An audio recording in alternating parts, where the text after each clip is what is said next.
Hello, my dear.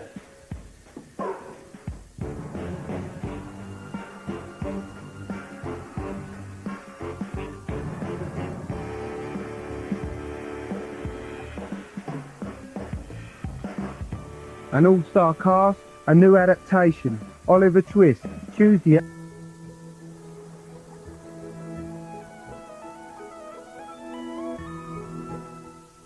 Getting ready for breakfast at 6 here on BBC One while we hand over to BBC News 24. A real milestone or political compromise? European leaders meet in Lisbon to sign a new reform treaty. Despite signs of warming relations, America says it's not ready for broad engagement with North Korea. A storm in Swiss politics as the leader of the right-wing People's Party is ousted from government. This is BBC World. Good morning, I'm Peter Dobbie. And I'm Aaron Heselhurst. Coming up later in the World Business Report, the ECB and the Fed move to ease the crisis in the credit market. And what can business do to curb emissions on greenhouse gas?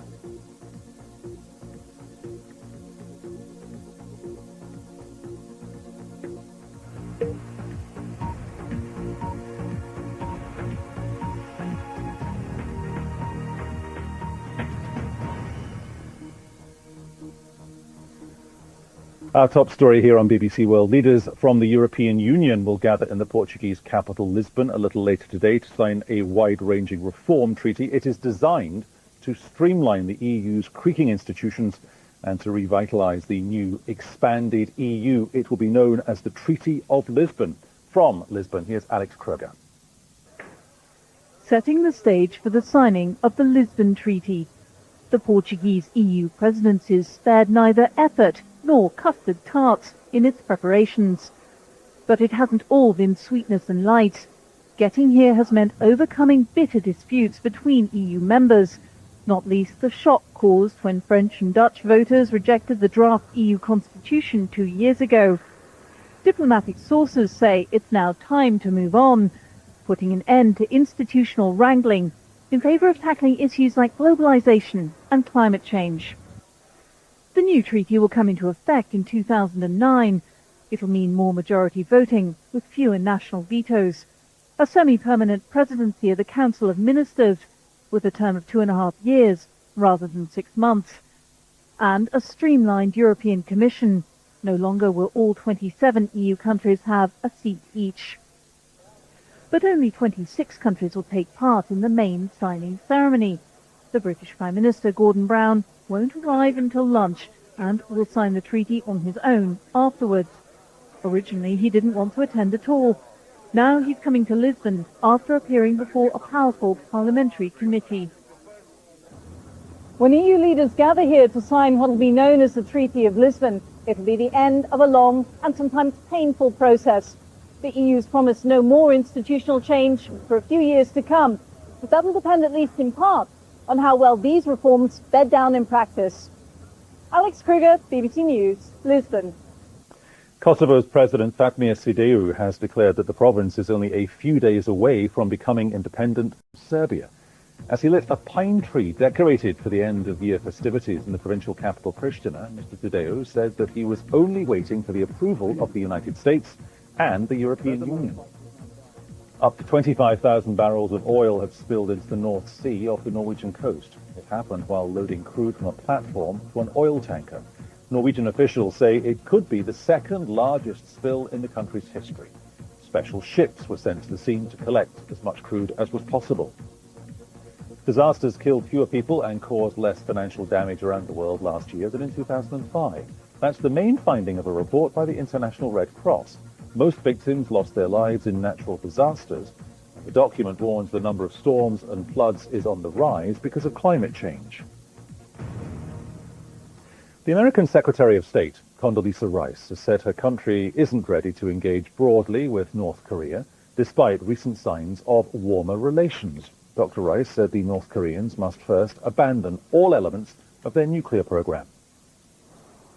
Shut down your nuclear program and prove to us you've done it. That's the message from the United States to North Korea, despite an apparent warming of relations between the two countries.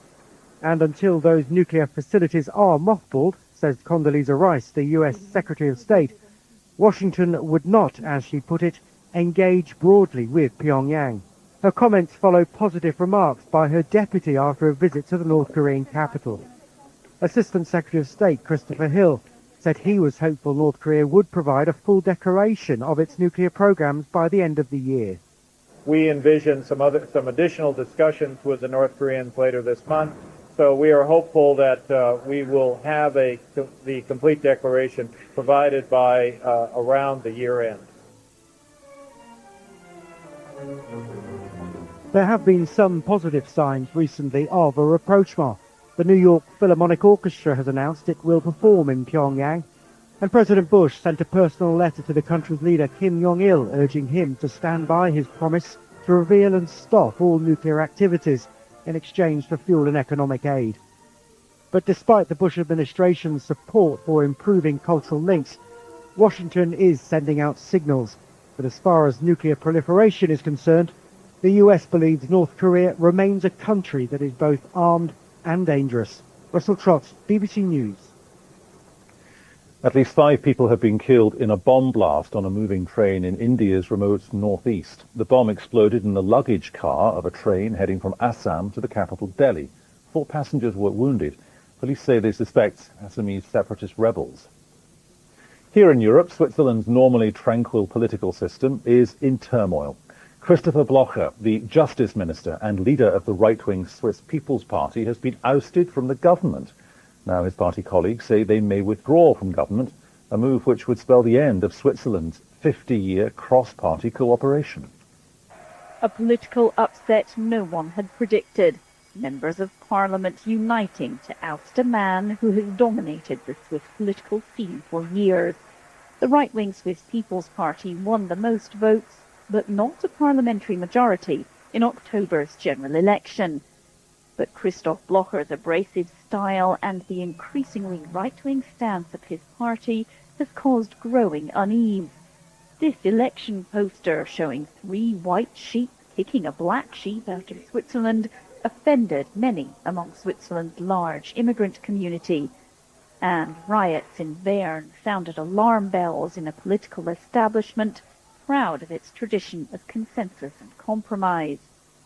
Christoph Blocher lost his place in government not to a member of the left, but to this woman, Evelyn Widmer-Schlumpf, from the more moderate wing of his own Swiss People's Party. She will decide today whether to accept a position in government. If she does, the Swiss People's Party says it will withdraw from the coalition system which has governed Switzerland for 50 years, in effect causing its collapse. Turbulent times ahead for Swiss politics. Imogen Folks, BBC News, Bern.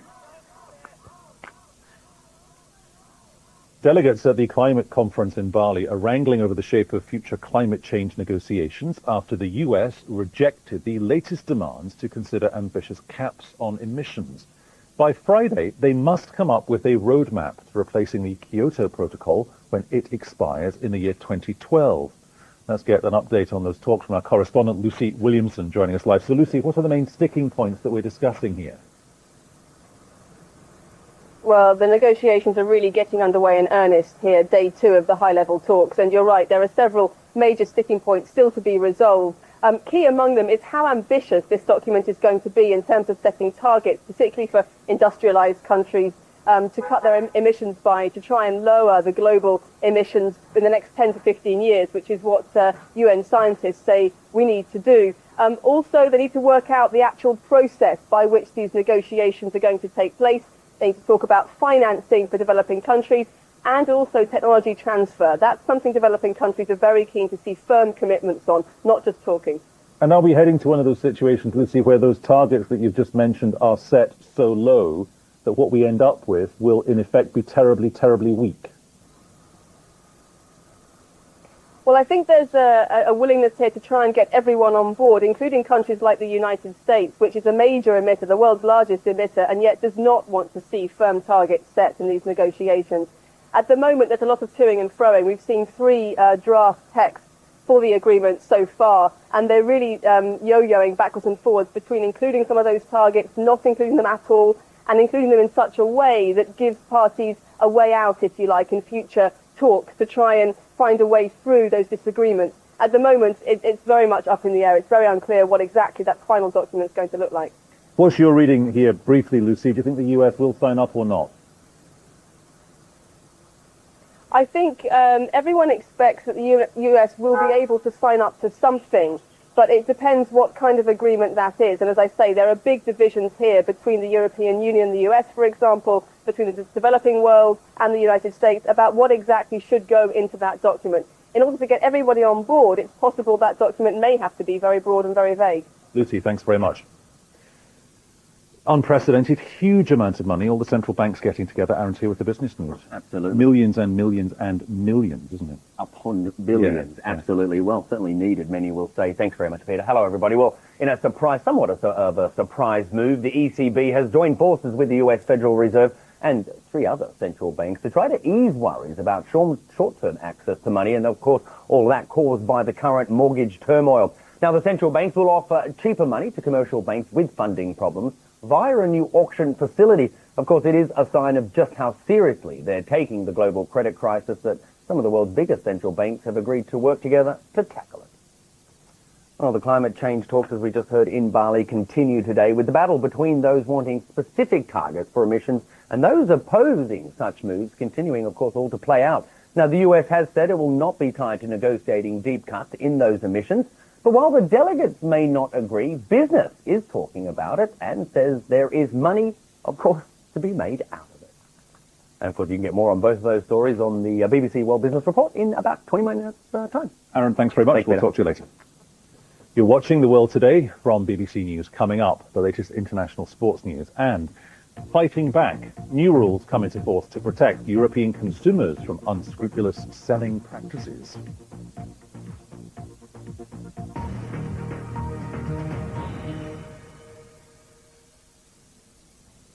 Now a closer look at the news around the UK for you this morning. Rachel Baker, the nurse arrested on suspicion of murdering 5 residents at a home in Somerset, has been released on bail.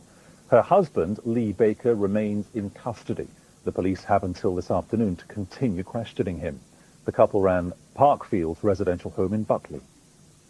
Bright children from poor families are being overtaken by less gifted youngsters from wealthier homes. That's according to new research out today.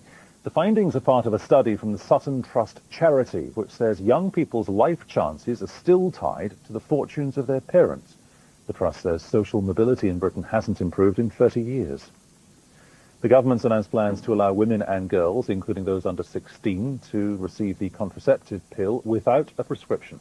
Under the scheme, they'll be able to get the pill after an interview with a qualified pharmacist. Critics say it could encourage girls to become more sexually active. The author, Terry Pratchett, has been diagnosed as suffering from the rare condition of early-onset Alzheimer's, an incurable disease which eventually leads to dementia. Pratchett, who's 59, is best known for his long-running Discworld series, science fiction fantasies with a strong satirical streak. He sold about 50 million books. A look at today's weather for you. Rather cloudy but mild in the northwest, becoming brighter later. A chilly and sunny start elsewhere, but the clouds will move in throughout the day across central and southern England. You're with The World Today on the BBC.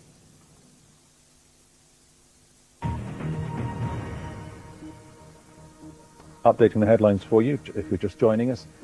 European leaders are meeting in Lisbon to sign a wide-ranging reform treaty. The American Secretary of State, Condoleezza Rice, has said her country isn't ready to engage broadly with North Korea, despite recent signs of warmer relations. And coming up in World Business Report with Aaron, central banks move to ease the crisis in the credit markets. In Greece, a former judge has gone on hunger strike to try to force the government to reinstate her. The judge was forced out of her job 5 years ago after she tried to expose alleged corruption in northern Greece. From Athens, here's Malcolm Brabant. The full weight of Greek state security descended on Judge Maria Margariti as she tried to start her hunger strike opposite the office of Prime Minister Kostas Karamanlis.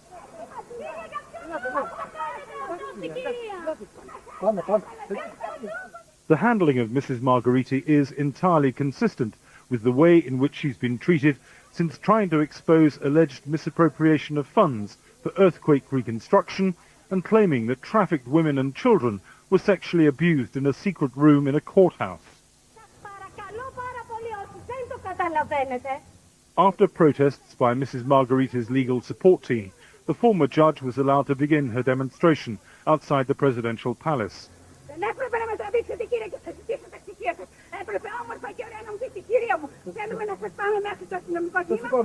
Bemused protection officers looked on as she demanded to be reinstated to the judiciary.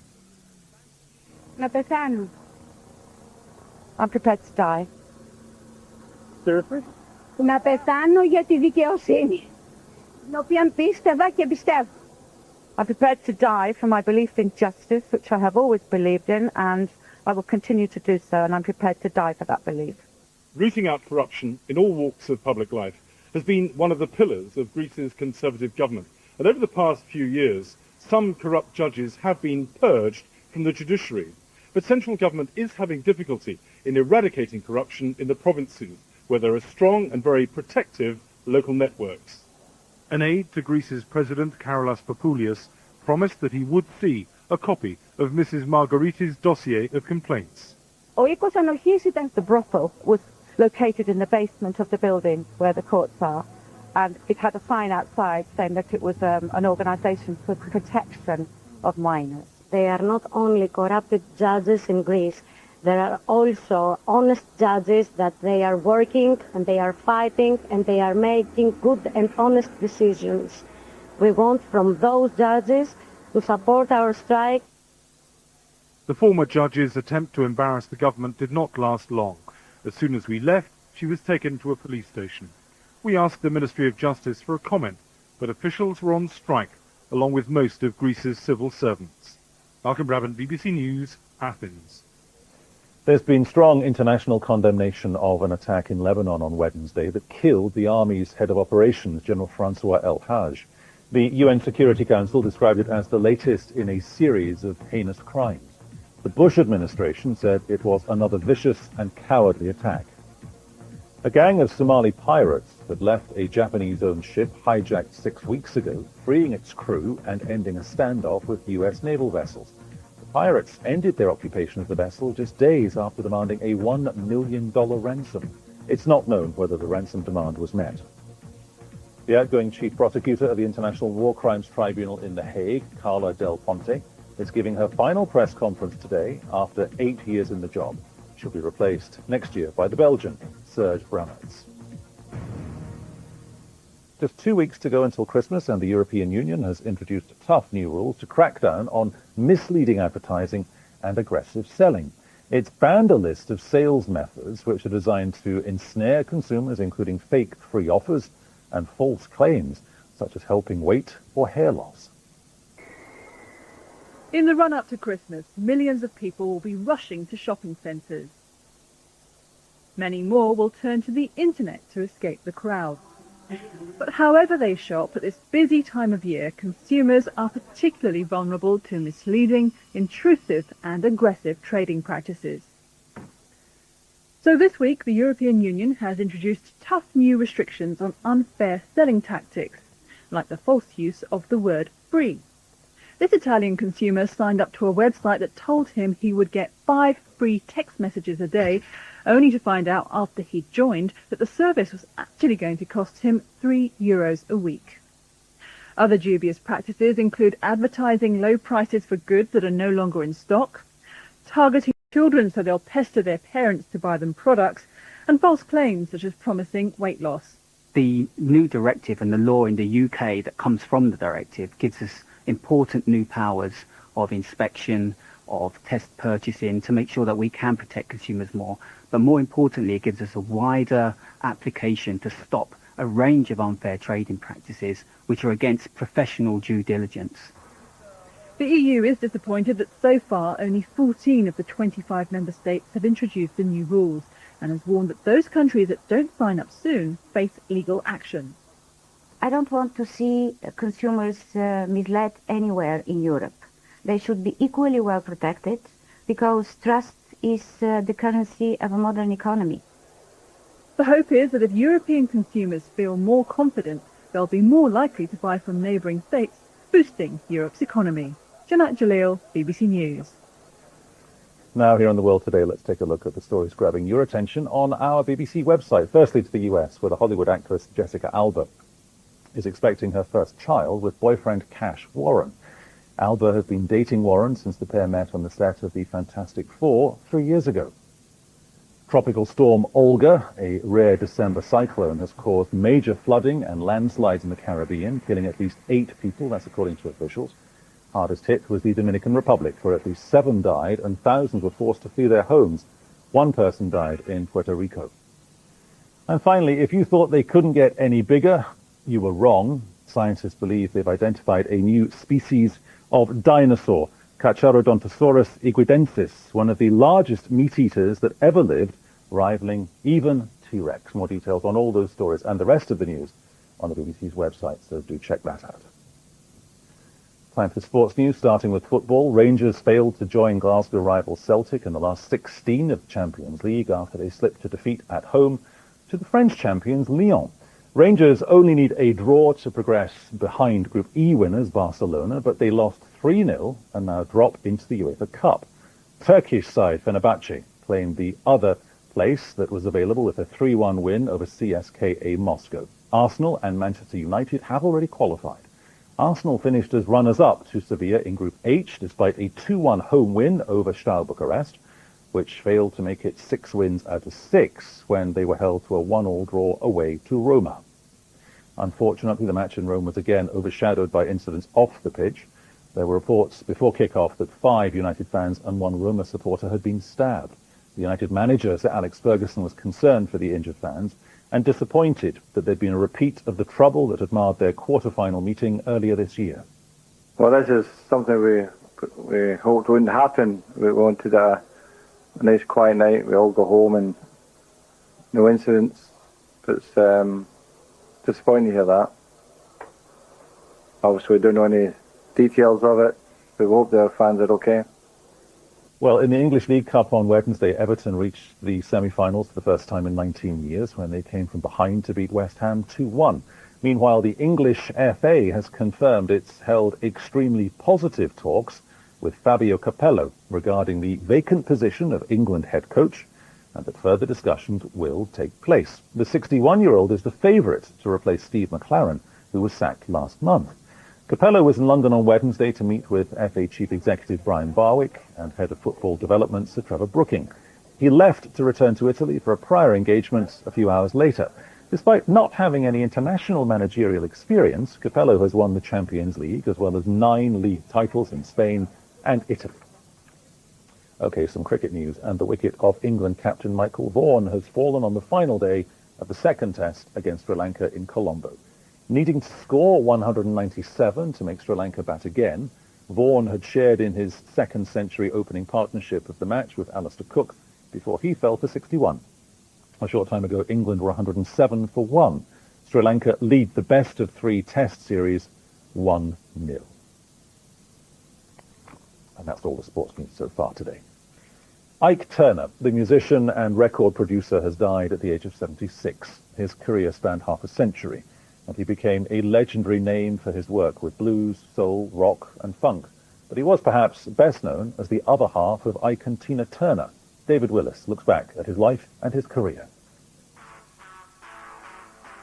It was the volatile partnership with a singer from Nashville which made his name.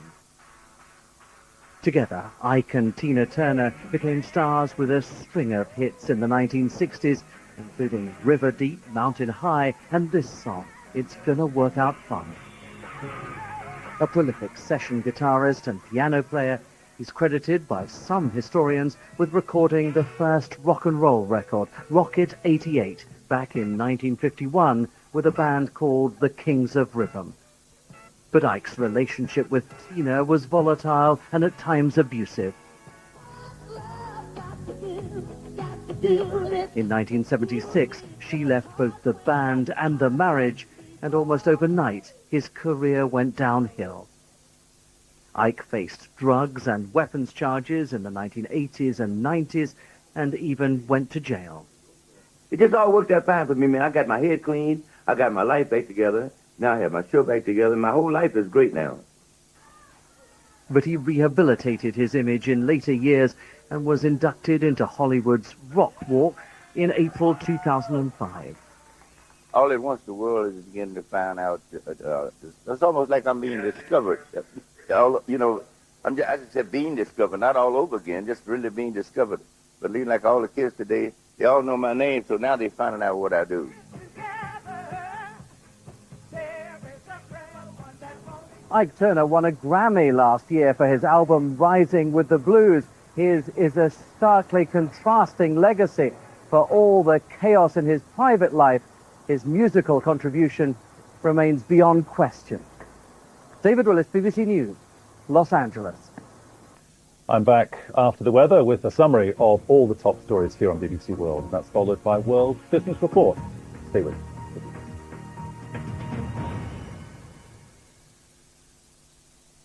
Hello there. After another frosty night, it's a chilly start today, but once again there's plenty of sunshine across the UK to compensate. If anything, more in the way of sunshine for Scotland and Northern Ireland, certainly than we saw yesterday, but I think the southeast of England actually losing out on the brightness a little later in the day. Let's take a look though at that scene first thing. For the southeast of England, East Anglia, the Midlands and the northeast of England, certainly a frosty start to the day. The white you see here, the risk of some patches of fog around first thing as well. And if you're heading onto the road, do bear in mind some of this could be freezing fog as well. For Scotland though, notice the cloud broken here in the north and the east. A brighter start to the day certainly than we saw yesterday. A drier start in the west despite quite a lot of cloud. A much drier morning in prospect for Northern Ireland also. For Wales and the southwest of England, some decent spells of sunshine to come first thing too. Once again though, a chance of some frost across the Welsh marches right through into Gloucestershire and a chance of some patchy fog here as well.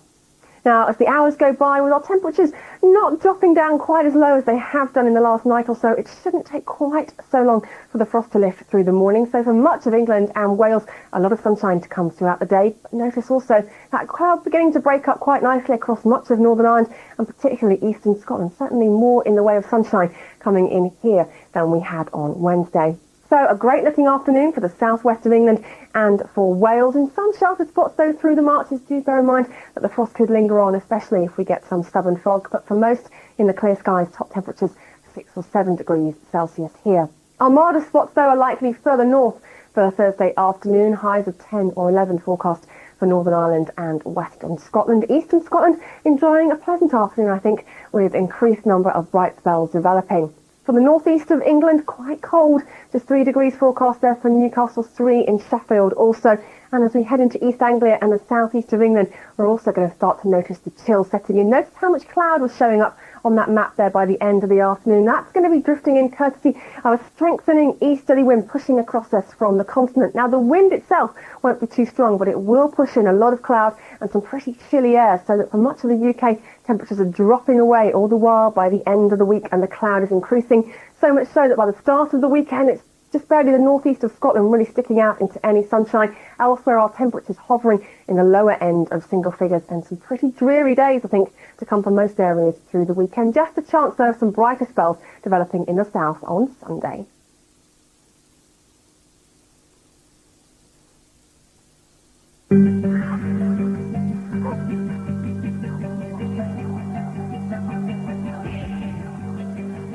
Wherever you go, you can take BBC News with you. Just text news to 81010 to access the latest stories from the BBC News website on your mobile phone, or go to bbc.co.uk/news.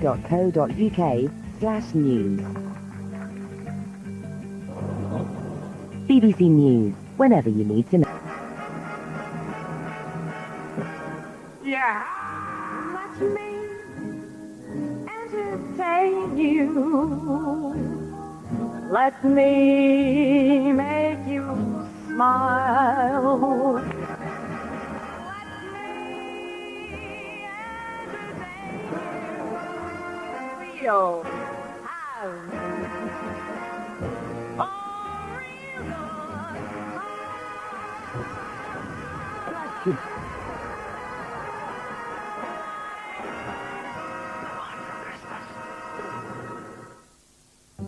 Plus, the news that's developing in the past half hour, world leaders at the G8 summit in Germany. BBC News 24 would like to draw your attention to the fact that you can now watch live online at bbc.co.uk/news.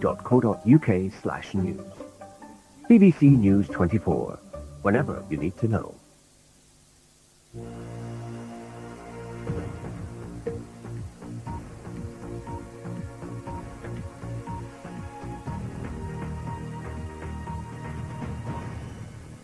This is The World Today here on BBC News. In a moment, World Business Report with Aaron Hesselhurst. But first, a summary of our main news headlines. EU leaders will gather in Lisbon today to sign the Treaty of Lisbon, designed to streamline the EU's creaking institutions and to revitalise the new expanded EU. The US Secretary of State Condoleezza Rice has said America won't engage broadly with North Korea until it abandons all elements of its nuclear weapons program. Kosovo's President Fatmir Sideu has declared that the province is only a few days away from becoming independent from Serbia and that all he's waiting for is US and EU approval. Ike Turner, the musician and record producer, has died at the age of 76. His career spanned blues, soul, rock and funk, but he was perhaps best known for his stormy marriage to Tina Turner. Those are the latest headlines from BBC World News. Now for the latest financial news, let's join Aaron and World Business Report.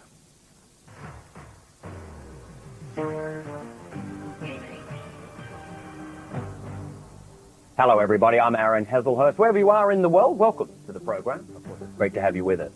Well, the ECB and the Fed moved to ease the crisis in the credit market. And what can business do to curb emissions in greenhouse gases? Here in Asia, a lukewarm response from investors over that major action by the global central bank to ease the credit crunch. And could $1 billion purchase by the pay TV giant Sky B turn out to be a bit of a Christmas turkey?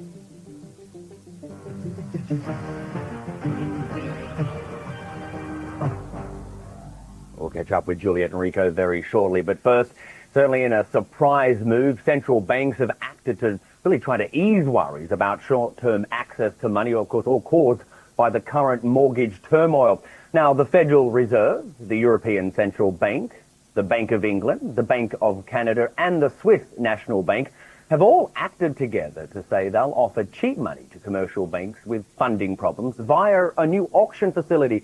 It, of course, is a sign of just how seriously they're taking this global credit crisis. Karen Nye has been talking to economists about how this may all help. A day after the Federal Reserve cut 2 short-term interest rates, it announced another way to bring interest rates lower and make it easier for people and banks to get credit in the middle of this crunch. The auctions will make cheaper loans available to banks in the hope that they'll loan more readily to each other and their customers. It's an attempt to lower a global lending rate called LIBOR, or interbank lending rate.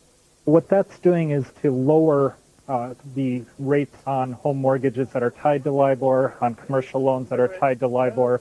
It brings them closer to what the Fed's intending borrowing rates to be. Economist Dean Mackey used to work at the Fed, so he's got a good idea of what's behind the step. What they're trying to do, along with other central banks, is take a global response to this problem of liquidity. The hope is that that will bring down LIBOR rates and make mortgages, for example, cheaper in the U.S. and help the economy more generally through this process. Here on Wall Street, it's all starting to look like part of a cunning plan. Instead of just cutting rates to banks, the Fed's actually bringing the money directly to them. That's how one economist put it. Karen Nye, BBC News, New York. Well, I'm joined by Rindam Nag from Dow Jones Newswire to talk further. Rindam, always good to see you. Thanks for coming in.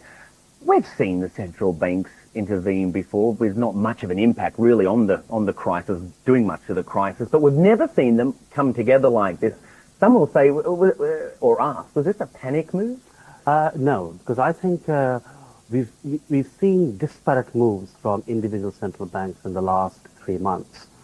But the point is, it failed to acknowledge the fact that the other banks, the retail banks, the Barclays and the Royal Bank of Scotland, they have global operations. So as a result, it was difficult for these banks to deal with the liquidity situation on an individual basis.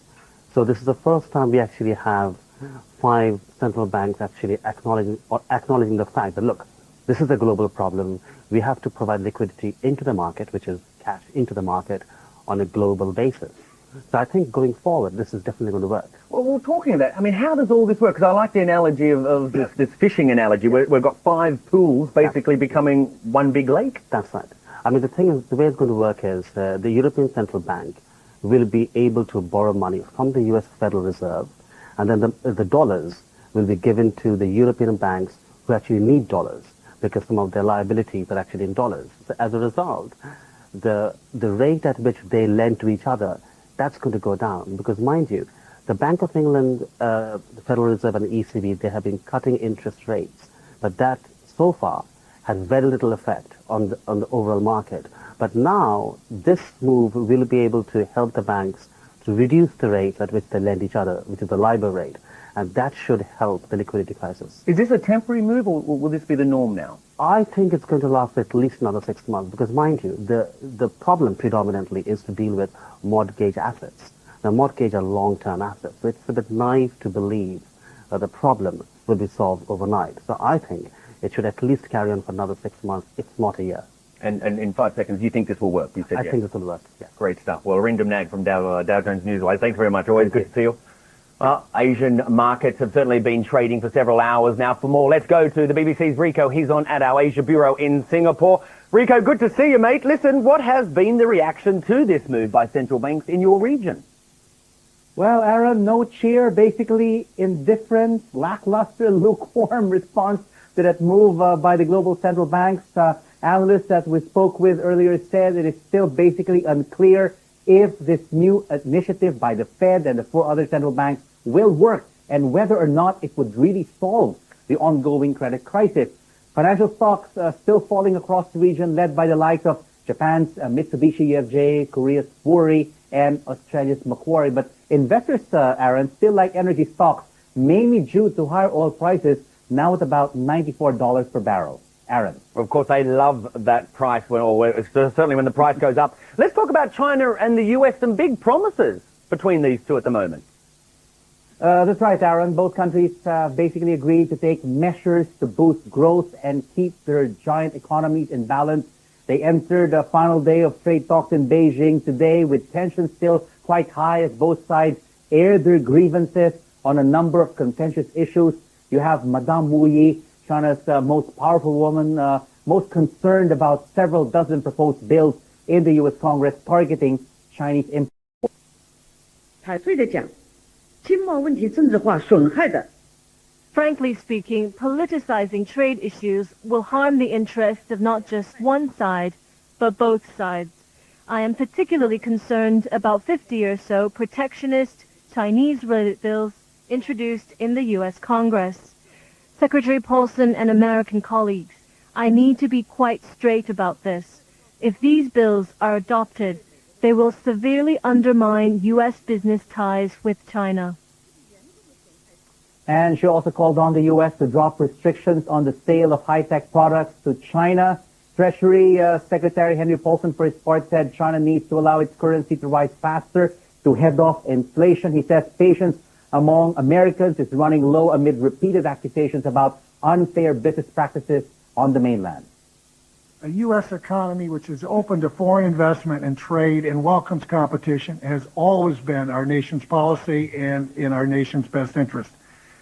Many people in the United States are not sure that this continues to be true or that the benefits of trade are being shared fairly. Our arguments will be more effective as we fight to maintain our openness if the American people see China continuing to open its markets. And Aaron, the next installment of the U.S.-China dialogue will be taking place in about 6 months' time in Washington, D.C. Back to you. Well, some big promises, but a lot of back and forth. We'll have to wait and see what they say. Thanks, Rico. Good stuff as always. Talk to you very soon. Well, let's go and take a look at those markets in Asia. Rico was talking about there. Let me click over and show you the Asian markets. Investors in the region all a bit dubious, really, about the central bankers' plans. So as you can see, they're in the red, really, to inject that cash into the global financial system. Whether or not it'll be enough, that is the big question. Needless to say, of course, it was the financial stocks leading that charge lower. Mitsubishi UFJ, Sumitomo Mitsui Financial, pretty much leading the losers on the board. Again, remembering what we saw yesterday was the biggest concerted effort by central banks since September the 11th, 2001. Analysts in the region telling us that the Fed's actions are not going to be enough. That's what they're saying in Asia. Not going to be enough to prevent the situation from deteriorating. So a lot of concern still in Asia. Well, let's jump on now and head back here, of course, to the UK, because Juliet Foster is at the London Stock Exchange and has been following some of the stories. I think you're going to start with Sky, and as you call it, a bit of possibly a Christmas turkey. G'day, Aaron. Yes, you're absolutely correct. My reference, of course. But what's been happening is that British Sky Broadcasting, that's been making the headlines for a number of reasons. We know, of course, that a few days ago there was a big shake-up at the top. James Murdoch, who's the youngest son of Rupert Murdoch, the founder of News Corporation, he was actually elevated within News Corp. He's actually going to oversee its Asian and European operations. Now, whilst young James was at Sky B, he did something which was quite extraordinary. He bought just under 18% of the British terrestrial broadcaster ITV. He paid over $1 billion for that stake, and that was a 35% premium to the then share price. Now, at the time, this was seen as an extremely audacious move and an indication that he really was following in the go-getting footsteps of his dad. But it looks as if that move could actually come back to haunt the new chief executive of Sky B, because according to the Financial Times, by the end of the week, the antitrust body, the Competition Commission, is going to hand over its review of that purchase to the Business and Industry Secretary in the UK, John Hutton. And it's thought that this is going to recommend that Sky B should sell a proportion of that ITV stake within 6 months, and that it could be told to sell as much as 5 to 10% of it. Now, if that's the case, it would mean that at the current share price, Sky B would lose around $390 million off the back of that original investment. So who are the real winners or losers? Well, some analysts believe that by doing this, if it is forced to sell a proportion of that stake, it's actually going to take the pressure off the ITV share price.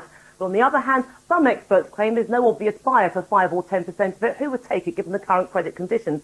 And if that's the case, then it actually puts pressure back on the share price. At the same time, the suspicion is that it was bought as a spoiler by MTL, which is now Virgin Media, which actually wanted to buy ITV. But the general feeling is that the current financial conditions would make it very difficult for Virgin to raise $9.4 billion that it offered for ITV 15 months ago.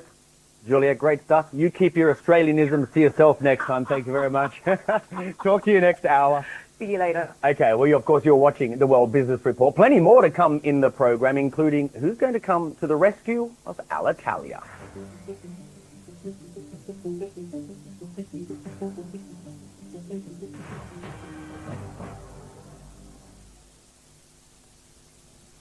Okay, let's go and take a look at some of the business news here in the UK now. Unfortunately, more trouble for the Northern Rock. One of 2 potential bidders for the troubled bank has threatened to walk away because of delays in doing a deal. Now, Olivant, that's a private equity company, is run by the former boss of Abbey National, Lukman Arnold. Now, if Olivant doesn't pull out, it leaves does pull out, I should say, it does leave Richard Branson's Virgin Money as the only bidder for Northern Rock.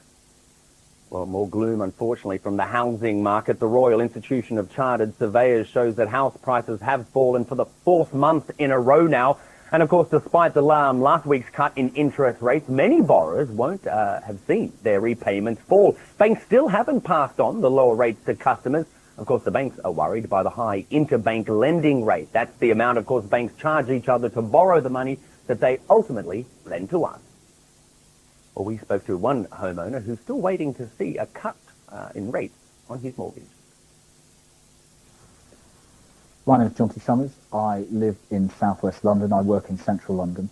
I've had a house in Wimbledon for the last 8 years. For the last 3 years, I've been on a fixed rate mortgage at paying 4.19% interest. And at the end of a fixed term, you automatically come off that and revert to your lender's standard variable rate, which in my case is 7.65%. And that's a big jump from 4.19, and that's had a big effect on the amount of money that we have in the household. The Bank of England obviously cut base rates last week to 5.5%, but I haven't seen any signs that is trickling down to mortgage providers. And the other problem is that it's a lot more expensive to arrange a mortgage than it was the last time I did this 3 years ago. And I don't want to be paying £999 arrangement fee to get an interest rate that is obviously a lot worse than I've been paying for the last few years. Well, software giant Microsoft has bought the online mapping company Multimap for an undisclosed sum. Now, the site, established in the UK in 1996, now has more than 10 million users a month. Microsoft says it hopes the acquisition will help develop its online search business. It'll also help it to compete with Google's rival service, of course, and that is Google Maps. Is it flat pack heaven or is it just hell? The furniture giant IKEA opens its newest store this morning in Belfast.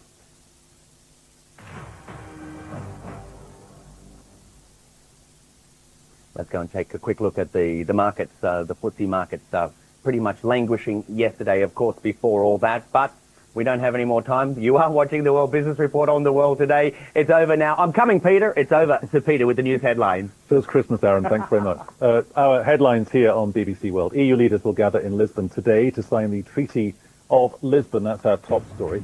It's designed to streamline the EU's creaking institutions and to revitalise the new expanded European Union. The US Secretary of State Condoleezza Rice has said America will not engage broadly with North Korea until it abandons all elements of its nuclear weapons program. The Kosovan President Fatmir Sideu has said the province is only a few days away from becoming independent from Serbia. Business, the ECB and the Fed move to ease the crisis in the credit markets. And what can business do to curb emissions in greenhouse gases? But before all of that, it may be a bit longer before we find out the fate of the loss-making airline Alitalia. Now, the government, which owns 49.9% of the carrier, was expected to make a decision late last night on just who was going to take over the airline, but unfortunately, no decision was made. Now, in the running are Air France, KLM, the world's largest airline group by revenue, and seen certainly as having the strategic know-how and, of course, financial clout needed to rescue Alitalia. The other option is from Air One, a local airline run by an Italian businessman and favoured by the unions as well as political and business leaders. Well, I'm joined by Simon Calder, the travel editor of the Independent newspaper. Simon, always good to see you. Look, we were going to hopefully talk about who the government's preferred choice was, but we'll get on to that in a minute. I think it's important, though, to remind people out there just how much trouble this airline is in. It is a complete financial basket case. Basically, this is going to be the first year since 2000 that globally the world's airlines have made a profit, but that is absolutely no thanks at all to Alitalia. It's losing about $2 million, £1 million a day, which represents a subsidy of maybe $30 or $40 on every single ticket. It's made a profit only once in its history, and it's being shored up against, it must be said, according to its rivals, all EU legislation being shored up by the Italian taxpayer. This has been going on for many years, and finally it looks as though the Italian government is going to let it go, get it off its back, and possibly with slightly fewer strings attached than there have been in the past. So obviously a lifeline was needed yesterday and then some. So they haven't said who their preferred option is yet, but who do you think it's going to be? I would bet you a no-frills seat to a business class lie-flat bed that it's going to be Air France KLM for a couple of reasons. First of all, it's actually a very good fit for Air France KLM. It will give them a third hub at Rome's Leonardo da Vinci Airport, which will work very well with Paris Charles de Gaulle and with Amsterdam Schiphol. Next, they have shown, Air France, when they took over KLM, that they can actually run one group with two separate airlines, preserving KLM's identity. And that is absolutely key to the Italian government, that Italy should still be seen to have a national flag carrier, even if ultimately it's actually owned by French shareholders. Yeah, no, absolutely. This would make Air France KLM absolutely hugely dominant in Europe. And you just mentioned talking about the routes and hubs, but there are reports out there that Air France KLM are really only interested in Alitalia for these particular key routes, right? They're not really interested in the airline as a whole. Well, who would be interested in an airline which is in such appalling financial state? That they will have to deal with the unions, which is going to be a huge problem. They're also going to be trimming back, making sure it fits in very well with the rest of their network, and certainly cutting back a lot of flights. But they'll also be very keen on all the valuable slots that Alitalia has, particularly at London Heathrow Airport. Absolutely. It's all to the slot, isn't it? Simon Calder from the Independent newspaper. It's always great stuff. Good to see you, mate. Thank you. Well, as we've been hearing, of course, the climate change talks in Bali continue today with the battle between those wanting specific targets for emissions and those opposing such moves. All of this, of course, continuing to play out. Now, the delegates may not agree, but what is business, of course, doing to curb these greenhouse emissions? And is there any money to be made out of it? Well, joining me now is James Cameron, who's Vice Chairman of the Climate Change Capital. It's an investment bank which specialises in low-carbon projects. He joins us now live from Bali. James, very good to see you. Thanks for joining us. One would imagine there are huge opportunities, but can you talk to us about the scale of business, the scale of money that can be made through eco-friendly business? Yes, you're quite right. There is a very large-scale opportunity associated with solving a very large-scale problem, and that's the right state of mind to take into the problem-solving arena, and it's a state of mind that business and entrepreneurs in particular have. They can see opportunity, they can take risk, and because we have a very long-run energy demand that is not being met currently, that needs new infrastructure being built, which needs clean energy infrastructure being built for the first time, that it's not just a small sandpit for a few concerned venture capitalists to play in. This is a very, very substantial market opportunity associated with an economic transformation which is global in scale. But James, is this a moral stand by business, or is this just business doing what business does best, taking advantage of an opportunity to make money? It's perfectly possible to bring the two together and not to have to divide them, provided you have the right policy frameworks. So if you make a triangle of policy, finance, and technology, and you look through that triangle at scale opportunities in the transformation that we see ahead of us, then you needn't ask the question. There is a moral purpose associated with reducing greenhouse gas emissions, and you can do it profitably. If you have a pricing signal that values carbon, and we do now, finally, and you have means to value the emission reductions across an economy, then you will be rewarded financially for delivering a public good. So every ton of carbon that our investment fund produces value, if we're good at it, for our investors and for human society. And James, just very briefly, if possible, how much of an impact can business actually have driving this agenda forward? A very great impact indeed. Sometimes you hear government delegations talk about business in a way that is formed by years of interactions with business lobbies.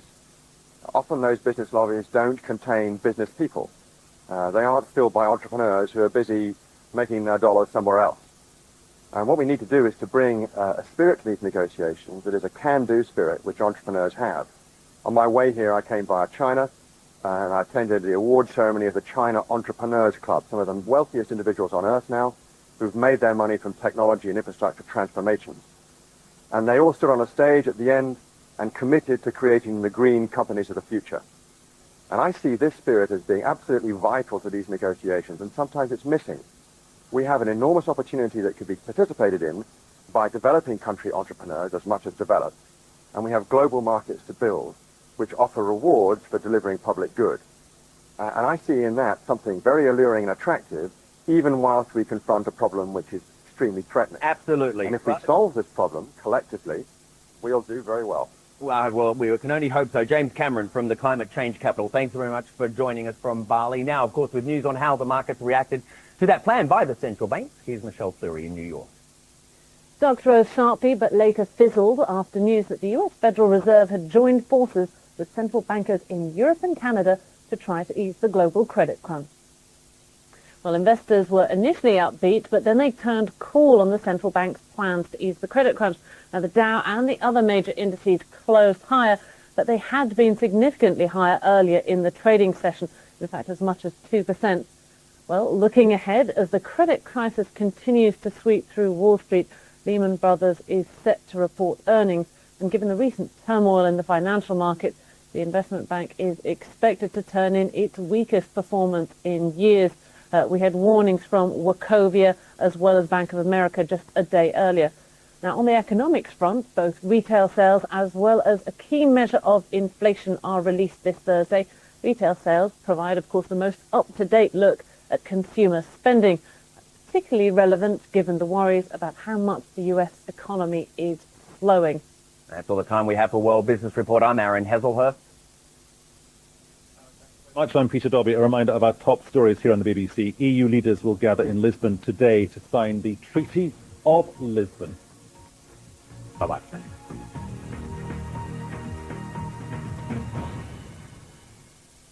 Hello there. After another frosty night, it's a chilly start today, but once again there's plenty of sunshine across the UK to compensate. If anything, more in the way of sunshine for Scotland and Northern Ireland, certainly than we saw yesterday, but I think the southeast of England actually losing out on the brightness a little later in the day. Let's take a look, though, at that scene first thing. For the southeast of England, East Anglia, the Midlands and the northeast of England, certainly a frosty start to the day. The white you see here, the risk of some patches of fog around first thing as well. And if you're heading onto the roads, do bear in mind some of this could be freezing fog as well. For Scotland, though, notice the cloud broken here in the north and the east.